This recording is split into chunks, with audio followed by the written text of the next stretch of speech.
Ang pinili ko nga po palang bibigyan ng cup noodles, isa po siya sa supportive, hindi lang po supportive followers namin, isa rin po siya star sender.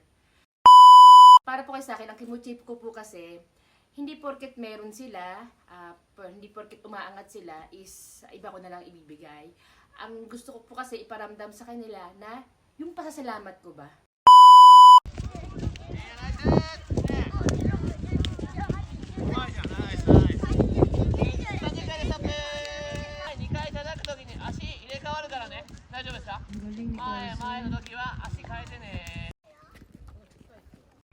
Ayan, tapos na po si Kuya kahit mag-practice ng soccer. Didiretso na po kami ngayon sa shopping mall kasi bibili nga po ako ng cup ramen.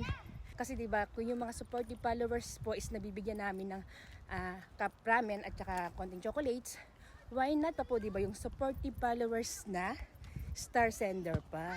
Matagal ko na po sana gustong gawin to, kaso ngayon lang po talaga nagka-time. Kaya po tara, samahan po kami mag-shopping. Nilagyan ko po ng ganito. Choco pie. Black sando. Pinutan. 5 pieces po na almond. 5 pieces din po na macadamia.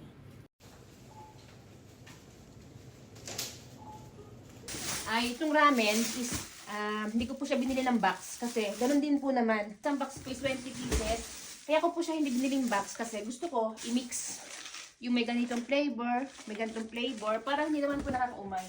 So baka hindi naman po nakakaumay talaga. Tsaka meron pong kare.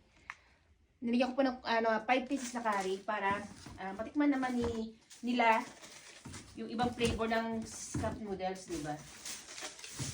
Ayan, dapat ilalagay.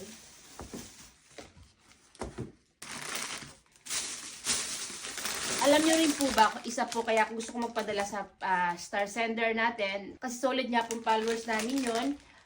Gusto ko po siyang padalhan ito kasi, alam nyo naman po pag sinabing Japan, cup noodles, chocolates, masarap po talaga. Gusto ko po matikman din nila kung ano po yung pagkain dito sa Japan. Diba? Kung gaano po kasarap ang pagkain dito sa Japan, yung mga chocolates. Siyempre, hindi mawawala ang ating macadamia. Yan. 5 pieces po sila.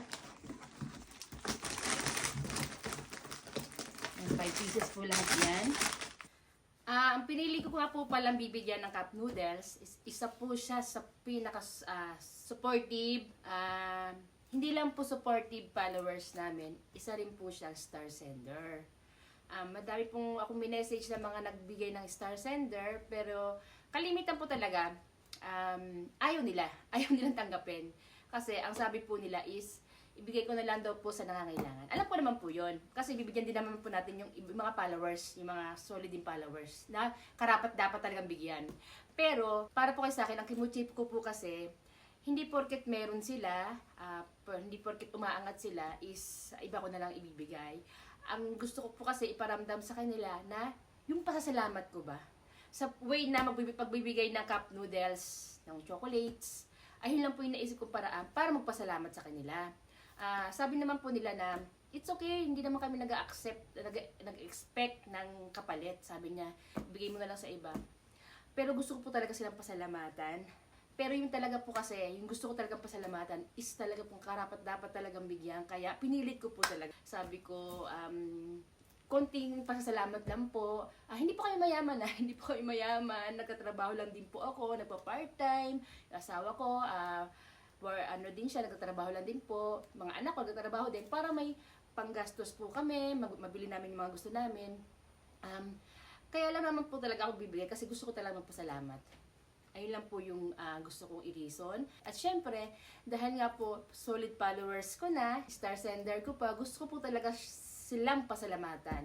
Ang dami ko pong minessage na mga star sender, pero meron po talaga ako ilang star sender na gustong pasalamatan. Kaya po, dun po sa mga nasa Pilipinas, wait nyo lang po kasi sabay-sabay ko po kayong padadalhan dyan. Then, ito po kasi is going USA. Papuntang USA po to. Meron nga po nagsabi sa akin na wag na gagastos pa daw ako kasi ang mahal po talaga magpapaks kahit ganito maliit. Inuulit ko, hindi kayo mayaman. Pero, kasi sa akin, kung nasa loob mo talaga yung pagpapasalamat, talagang kahit hindi naman sa kahit magkano, basta kahit afford ko, gusto ko talaga siyang pasalamatan. Kaya po, going USA to, sana po magustuhan nila yung konti pasalamat natin. At saka hindi po ako hahangad or nag-expect din ng kapalit. Katulad niya po na sinabi nila, hindi naman namin kailangan ng kapalit. Ako rin po, hindi naman po ako nag-expect din ng kapalit. Yung parang sabihin na bibigyan mo sila para bigyan ka ulit ng stars. No po, hindi po. Ang gusto ko lang po talaga is magpasalamat. Ayun lang po talaga ang gusto ko. Kaya ko po sila papadalhan ng ramen at saka konting snacks or chocolates. Ayun lang po. Kaya po, let's go. Dadali ko na po to sa post office para mapadala na po sa USA. Let's go!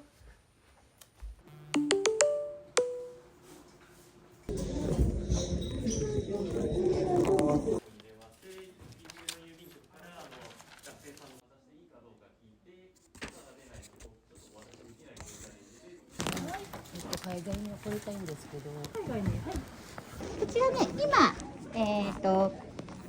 事前申告していただいたのでチェックです。はいで、危険物がなければチェックです。はいで、お品の合計20万円は超えてませんね。すいませんですじ。ゃあ以下であるにチェック、こっちに、右にチ右側にェックで、はい今日の2024年2月に、はいで、お名前フルネームでご署名いただけあ、はい、ますかね。わかりました。じゃあこちらでどうぞ。ライスクラッカーってナイスカーお願いできますかトって言うんですね。Ayan, napadala ko na po yung box sa ating supportive followers at supportive star sender. Yan. Sana po magustuhan po nila. God bless po. Bye-bye.